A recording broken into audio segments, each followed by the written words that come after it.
Պատրաստ ես։ Միշտ Նշեք մի վայր, որտեղ մարդիկ միշտ լուր են մնում։ խաղում։ Ով է ամենախելացի հայ բլոգերը։ Դու։ Մերսի։ Գիշերվա ժամը 3-ին Մանվա ես այն ալնելու, եթե առաջի տեղ գուշակեմ։ Գիշերվա ժամը 3-ին բացել է սառնը, ինչ տեսար առաջինը։ Պանիր։ Ինչ է ամենասիրուն հայ աղջկա անունը։ Դե նայ նարը ասեմ, որտեղ ամենաշատը նարներն են։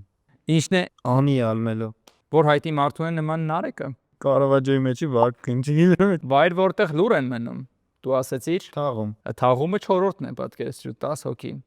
Եկեղեցի, գրադարան, գերեզմանոց, նոր թաղում։ Ամենախելացի հայ բլոգերը դու սկզբից ասացիր ես, հետո ասացիր Ռուբենը Եսայան։ Չէ, Ռուբենը Եսայան։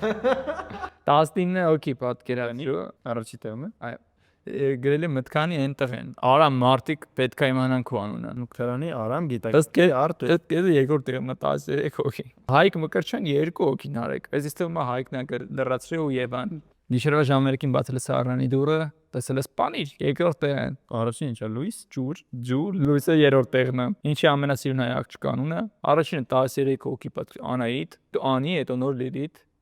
Նարեկ կար 4 հոգի է, դա ճիշտ եմ հիշում։ Okay։ Ում ես ամենաշատը դու նման նարեկ, պատկերացնում ես առաջի տեղ ինչ կլինի։ Անդրձակ։ Ոչ մեկի նարեկ, մեկը գրել էր նարեկը անկրկնելի է, իսկ մամատա գրե։ Եվ ամենաշատը որպես մարկանցից ասում էին, որ դու նման ես Վահան Միրաքյանին, ով չեն սպասումի նոր հաղորդավարն է։ Հլնայի։ Եվ 4 հոգի քեզ նմանացրել են նարեկ։